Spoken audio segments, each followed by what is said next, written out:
What is up, everybody? Welcome to the Eternally Disappointed podcast. And I know that disappointment is running strong with Buffalo Bills fans today.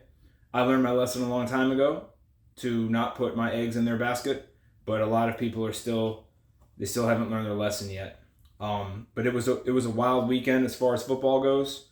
Weird schedule: Thursday games, a Friday game at 3 p.m. That turned out to be a laughing stock. And then the Sunday games. Nothing huge last night. I don't know whose idea it was to put the Chargers and the Ravens on Sunday Night Football. Tonight's game is even worse.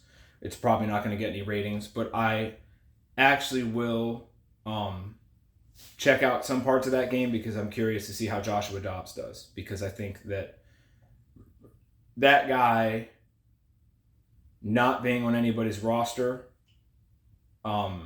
over the summer, and people like Zach Wilson and Mac Jones being on rosters is a fucking travesty. But we're going to get to the Bills and Eagles. I talked about it the last time I made a video. This was a game poised for the Bills to take. The Eagles had to travel to Kansas City and play a Monday night game, which was a very emotional, high-stakes game. Came down to the last drive, and then fly back home and play on a short week and play Buffalo in really bad weather. Buffalo and Philadelphia, if you look at the way the teams are built, they're not that different. They both have dynamic quarterbacks that can make plays and they can run the ball, but they also struggle with turnovers. More Allen than Hurts, but Hurts this year has struggled with turnovers, and yesterday was no different. They have a multitude of running backs, good defensive lines, a true number one receiver, complementary receivers that can do things here and there. The secondary that's very good. Buffalo's a little bit more banged up than Philly, but these two teams are built the same. And what yesterday proved was, once again, that Buffalo is a really talented team that's poorly coached. And coaching is what was the difference in the game yesterday. The whole first half of the game, the Eagles did nothing but shoot themselves in the foot. They really did. And Buffalo was given a lot of opportunities to take advantage of it. And you have drives where you get 2 penalties in a row and all of a sudden you're out of field goal range. You have dropped passes. You have a lot of miscues that let Philadelphia stay in the game at the end of the first half. And then they came out in the second half and they turned the volume up. And I'll give Buffalo credit. They turned the volume up as well. Their offense looked really good, especially in the second half, especially as much as they ran the ball. They're running the ball a lot. I think they ended up running over 105, 110 plays or something like that. Oh, I forgot that light was on. And, you know, a lot of people are talking about Sean McDermott's decision to spend a timeout to try to ice the kicker, not save that timeout and try to go down the field with 20 seconds left. I actually don't think that was a bad idea because you have a turnover machine in bad weather going up against a good defensive line. Things can happen. Going out, they did get the ball first. All the talk about if they got the ball first in Kansas City in the divisional round, they would have played the Bengals, this and that. Well, that all goes out the window. The second half of the game was so interesting and so dynamic that a lot of people will forget about all the miscues Buffalo had in the first half. Look, you can't get 11 penalties in a game on the road in shit weather and win the turnover battle and then lose. You're not a well-coached team if that's the way things go. So Allen threw the ball 51 times. He's going to throw an interception against that defense. Everybody is. So I'm not even hating on the interception. What I'm hating on is all the drive. And I'm not hating on it for this year. I'm hating on it from forever ago. It's the drive-killing penalties that stall the offense. It's the bad decisions. It's the miscues. It's people being out of position. Just all this stupid stuff that just adds up to a poorly coached team, which is what Buffalo is. They're very talented. They're talented enough to win the Super Bowl. They're just not coached well enough to be able to do it. And what yesterday was exactly the game that I thought it was going to be when it was announced at the beginning of the season. The difference is Buffalo fans also expected that Bills team to play like that every game. And when I was looking at the schedule at the beginning of the season, I was first thinking about it as a Bills fan rather than how I thought, because I'm a person who will never be optimistic about Buffalo. And I thought that they would be around the 6-6 mark. But a lot of fans who probably expected Buffalo to be a 13-4 or 14-3 team probably expected this game to go Philly's way anyway. Because when you look at the schedule, you have to be, okay, this is probably going to be a tough game to win. This is. The reason that this season is so disappointing is because all the games that were supposed to be squash matches, all the games that were supposed to be layups for Buffalo, they either lost or really struggled. They should have beat the Jets week 1 as soon as Rodgers went out. They should have beat the Patriots, and they gave up 29 points. They should have beat Denver. They should have beat Cincinnati. They should have beat Jacksonville. At least 3 of those games they should have won.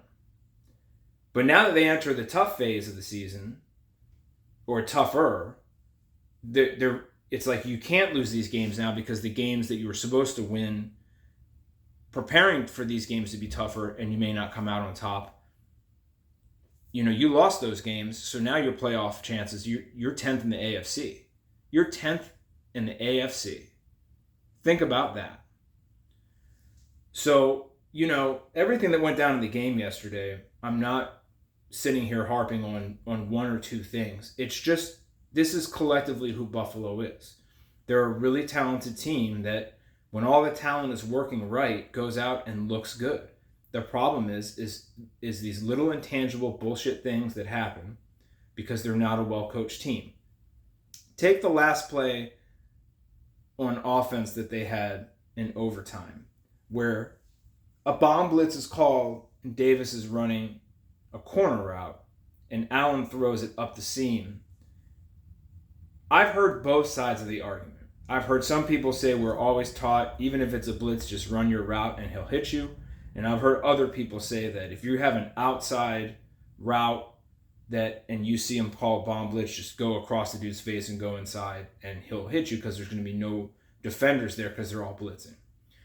So I've heard both sides of that argument. And what it comes down to is the coaching staff is the ones that should make sure that all the players are on the same page. And this is a coaching staff that's been with this quarterback for a long time now. He's not a rookie anymore. He makes the same mistakes he did as a rookie, and that comes on coaching. Communication and discipline and all that stuff, that's coaching. Now, Joe Brady called the fucking hell of the game, and a lot of it is just because he ran the ball more. And I'll bet this idiot Ken Dorsey's sitting there wishing to himself, like, I wish I ran the ball. I wish I ran the ball more, because Buffalo is having a lot more success. But at the end of the day, a poorly coached team playing an equally talented and well-coached team is going to end up on the wrong side of things, and that's what happened. Now, this is going to surprise a lot of people, especially people that know me very well. Buffalo has a bye.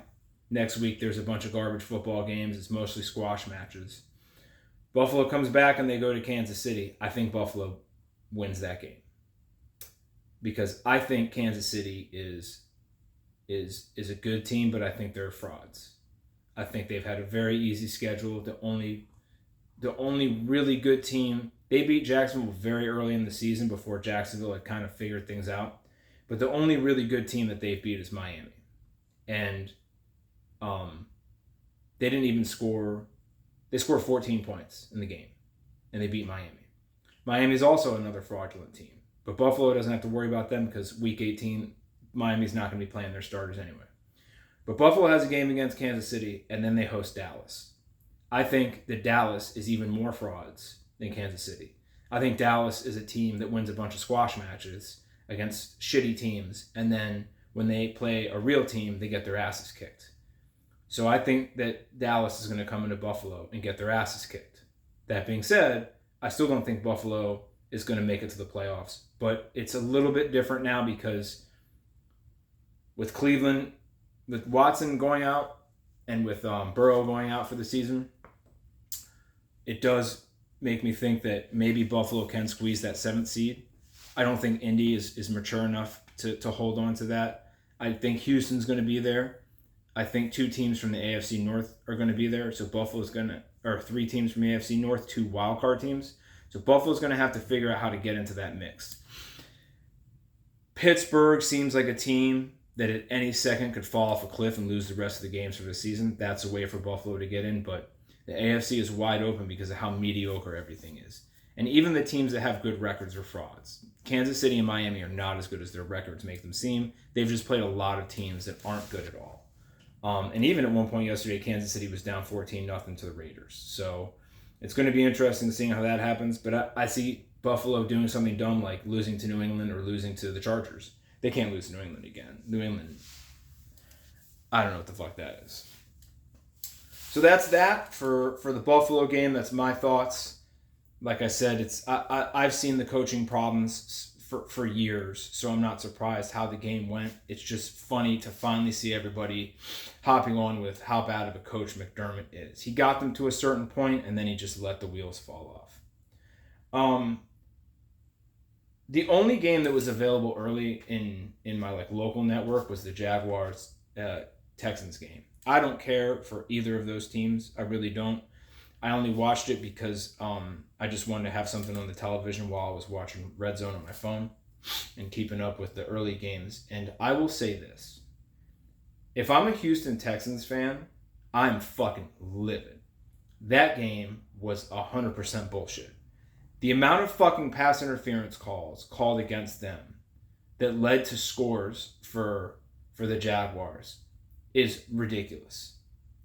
The fact that you have three announcers all sitting there crying about a non-call defensive hold on Evan Ingram that led to an interception, I think is trash. That wasn't holding.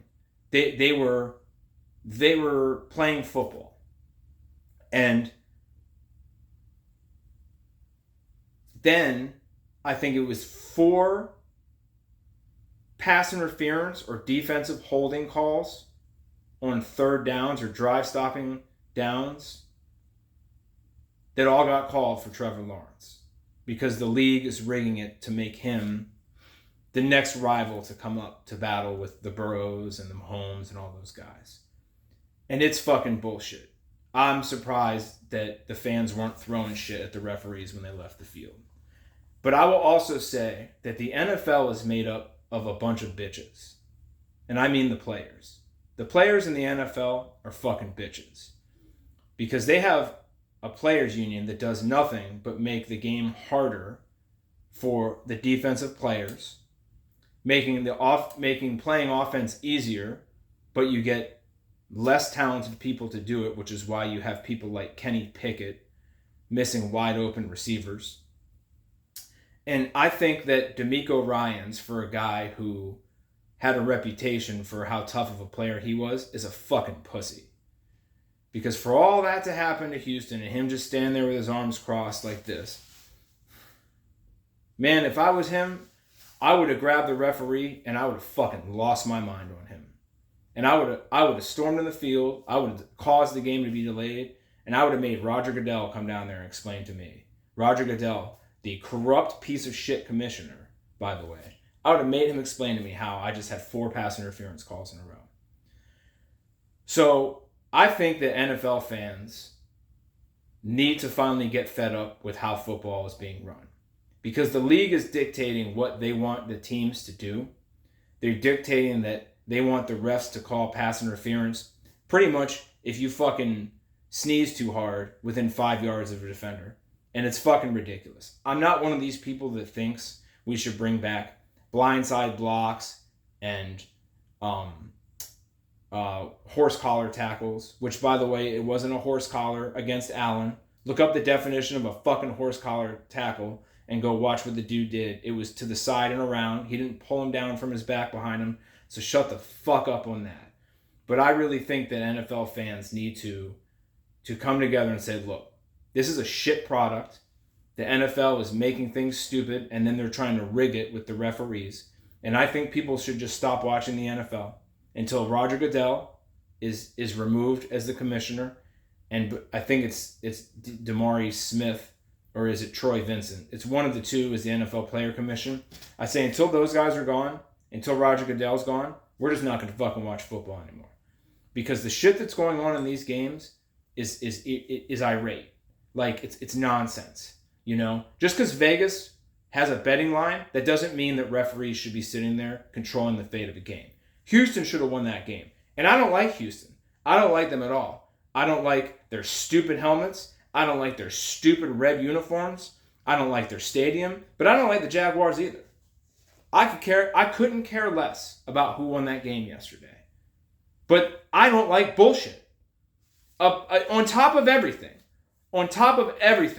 I don't like bullshit. And what the fuck happened in that game is complete garbage. If I'm any player from the Texans, I'm filing a lawsuit right after the game against Roger Goodell and against those referees for costing us a game.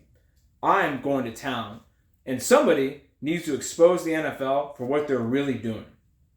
Not this bitch-ass Colin Kaepernick, who was a prop and told to kneel and say all this bullshit. No, I think there needs to be somebody who stands up from the inside.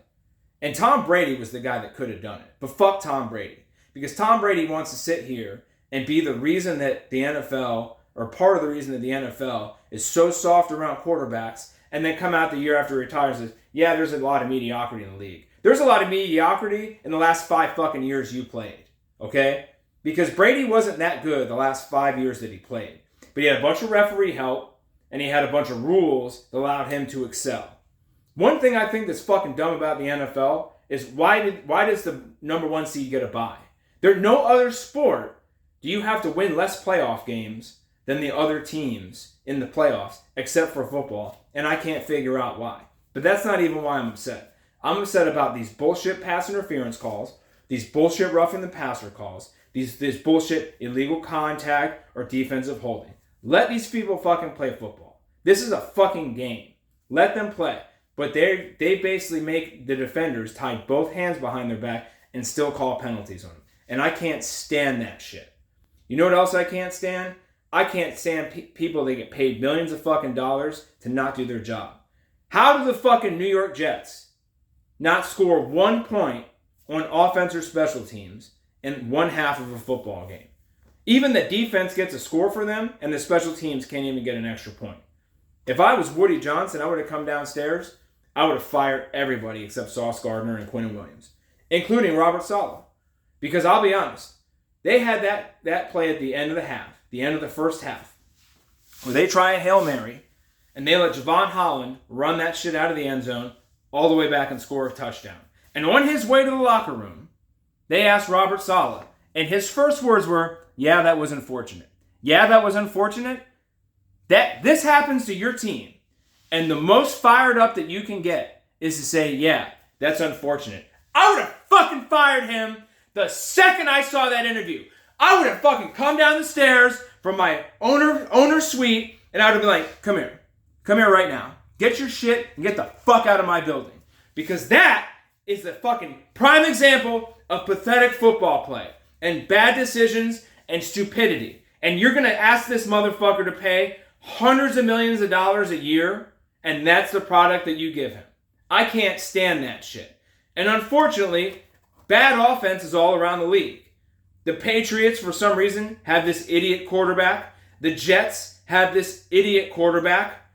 Who else is out there? The Panthers, that kid's a rookie, but goddamn, he looks fucking lost. How about Derek Carr? How does that guy still have a job? How do you have all these people making all this money, supposedly experts, and you can't have 32 guys in the world go out and be competent starting quarterbacks? You can't have 32? There's almost 8 billion people on the planet, and you can't find 32 guys? I'm not saying you need to have 32 Tom Bradys or 32 Peyton Mannings, but holy shit, you can't find 32 guys to get you at least 20 points in a league built to score points?